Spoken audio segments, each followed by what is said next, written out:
Most people want suffering to end. God's interest is entirely different. There's a disconnect that runs deep through modern faith, and it starts the moment pain arrives.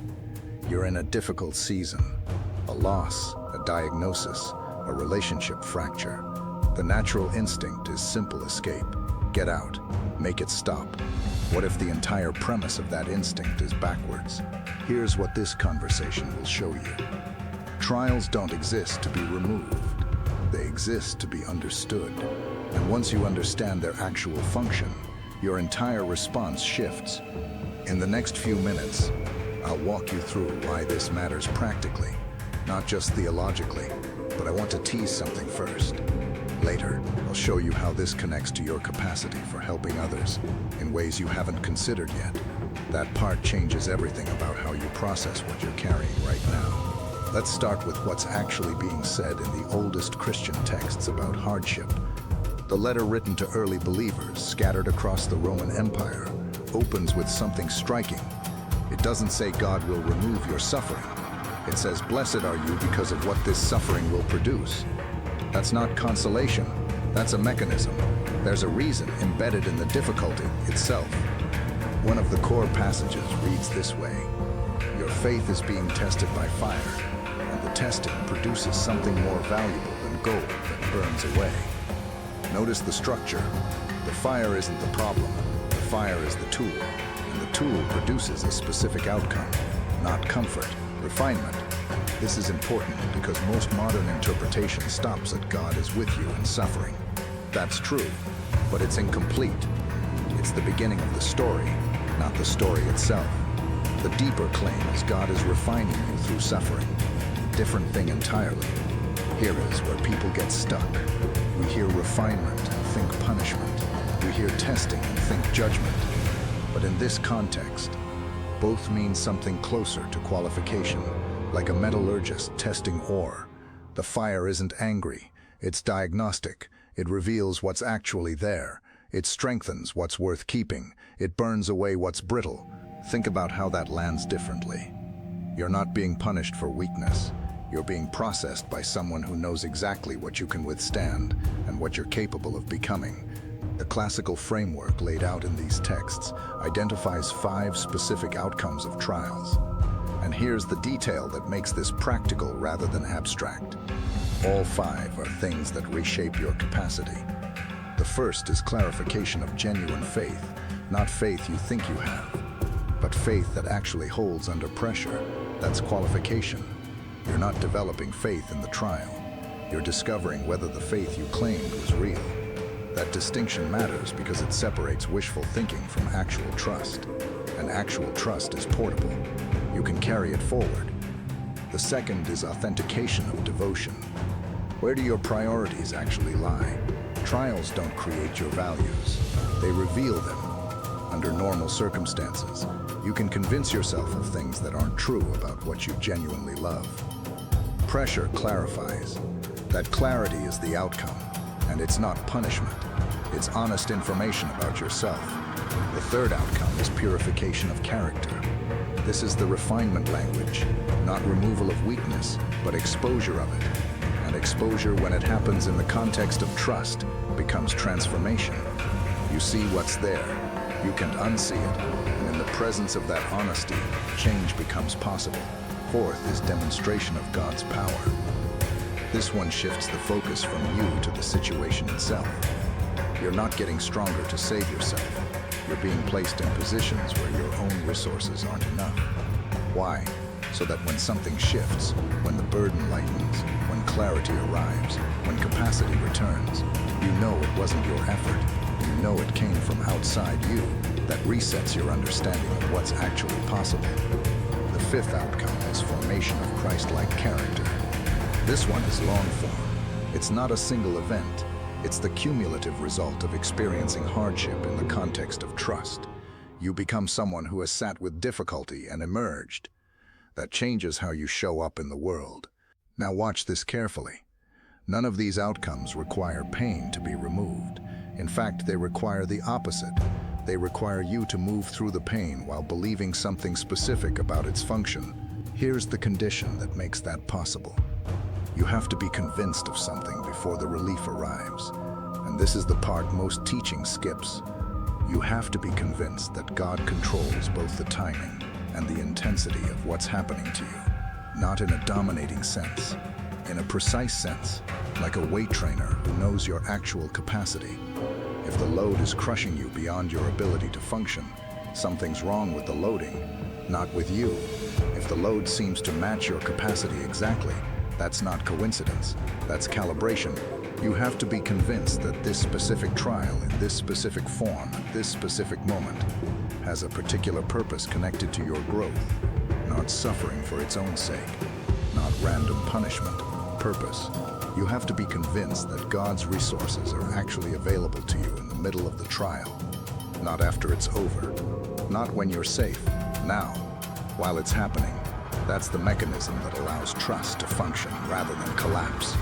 And you have to be convinced that what you're gaining through this experience, the character, the clarification, the capacity, will actually matter beyond this moment. That it isn't wasted, that there's a future that connects to what you're becoming right now. Most people spend the trial negotiating these beliefs, trying to decide if they're true.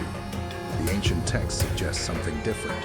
Decide if they're true first, then move through the trial from that position. See what changes. This is where the second loop opens, and I'll close it in a moment. But notice something that doesn't get talked about enough. Your suffering isn't private. It's not just about you becoming a refined version of yourself. There's a hidden mechanism built into this whole process, and it involves other people. The classical articulation goes this way. God comforts you in your suffering, so that you can comfort others in theirs. That's not poetic, that's structural. The suffering you're in right now is equipping you for something. Think about what it means to help someone in difficulty. The most credible thing you can offer isn't information, it's presence. It's a person who has been where you are, who knows how that particular darkness feels, who didn't collapse, who came through. That person has something no amount of theory can provide. Your pain becomes your credential. And here's what makes this stop being abstract. You're probably going to encounter someone in the exact difficulty you're experiencing now. Maybe in a year, maybe in 5 years, maybe in 10. That person won't need a lecture. They'll need someone who has been there. Someone who can say, I know how that feels, and mean it from actual experience. That's not wasting suffering. That's translating it into capacity to heal. And that matters in a way that makes the internal turmoil shift from why is this happening to me, to what is this preparing me for. Let me give you a real example of how this functions outside of abstract theology. Someone navigates a season of profound relational loss, a marriage that couldn't be repaired. The separation is clean, but the grief isn't. For months to everything feels like it's breaking. They can sleep well, they can focus. Every song hits different, every memory is sharp. They exist in a fog where normal life continues around them, but they're moving through it at half speed. That's refinement in motion. Not comfortable, not quick. Real transformation doesn't move fast, because you're not just changing your thoughts, you're rewiring your nervous system. You're learning to hold joy and grief at the same time. You're learning that you can be broken and still move forward, that you can feel devastated and still show up for work, that you can ache and still laugh. Those aren't small learning. Now, 2 years later, a friend who is divorcing reaches out. They are in that fog. They're scared. They don't know how to exist like this. And the person who went through it sits with them and says, it feels like you'll never emerge. You will. It doesn't get better by getting lighter. It gets better by you getting stronger. I know that because I'm here. I'm on the other side of that exact darkness. And here's what actually helped me.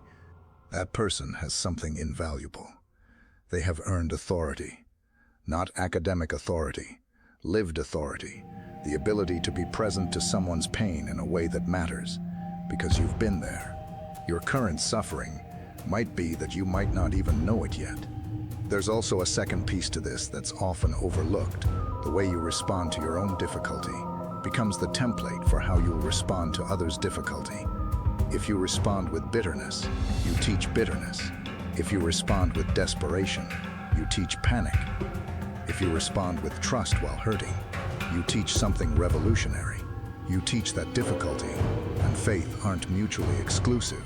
You teach that you can hold sadness and still believe in something larger. That's not performed. People can feel the difference between performance and genuine transformation. When someone who has suffered deeply shows up without pretense, without false positivity, but with actual trust that they're held even in the darkness, that reaches people who are alone in ways nothing else can. Now that only happens if something specific shifts in how you think about what you're carrying. Here's the turning point. Most people treat trials as interruptions to their real life. Something that happened that wasn't supposed to, a deviation, a mistake in the system. If I can just get through this, my real life will resume. But what if the trial isn't the interruption? What if the trial is the real work and everything else is the context? That sounds like reframing, and it is, but it's not positive thinking. It's structural honesty. The trial is where actual transformation happens. It's where you discover who you actually are versus who you think you are. It's where your capacity expands. It's where your character forms. And it's where you become qualified to help someone else. The real life isn't after the trial. The real life is in how you show up within it. This connects directly to why attitude shift produces measurable physical effects, which most people notice but can't explain. When you stop fighting the reality you're in, when you stop saying this shouldn't be happening, and you start asking what you can learn and who you might be called to help, because of this, something changes in your nervous system. Your stress hormones don't immediately normalize, but your baseline shifts. You're not in fight or flight mode anymore. You're in growth mode, in learning mode, in service mode, and your body responds to that. Sleep quality often improves. Inflammation often decreases. Your immune system isn't locked in protective mode. That's not wishing yourself better. That's neurological reality. The mind and body are connected. When your mind stops resisting and starts integrating, your body follows. It's not metaphorical, it's biological. But here's the crucial caveat. This only works if the belief underneath it is genuine. You can fake it. Your nervous system knows the difference between real reorientation and positive pretense. That's why the classical teaching emphasizes belief first, then response. The specific belief is this: I trust that God is controlling the parameters of this trial, has a purpose in it, will resource me through it, and will use it to build capacity in me that matters beyond this moment. That's not a feeling, it's a decision. And it's a decision you make once, and then you execute from that position, even when the feeling wavers, especially when the feeling wavers. Most people do this backwards. They wait for the feeling to be there first, then they act. But the actual mechanism works differently. You decide, then you act, then the feeling follows the action. Like faith, the decision is the substance, and what follows is the evidence. Here's another practical example to make this concrete. Someone is navigating a career crisis, a job loss. The industry is shifting. Their skills are aging faster than they expected. The fear is real. They have dependents. They have obligations. The rational response would be panic. But let's say they operate from the framework we've been discussing. They decide this is refining me. This is clarifying what actually matters in my work life. This is building capacity in me that someone else is going to need. And I'm going to find out what I'm actually capable of when my backup plan is available. That decision doesn't make the situation comfortable, but it moves them out of victim mode. It puts them in learning mode. And in learning mode, they notice things. They develop skills they wouldn't have developed if the crisis hadn't forced them. They make connections they wouldn't have made. They discover capacities they didn't know they had. 6 months or a year later, someone else is in the same job crisis.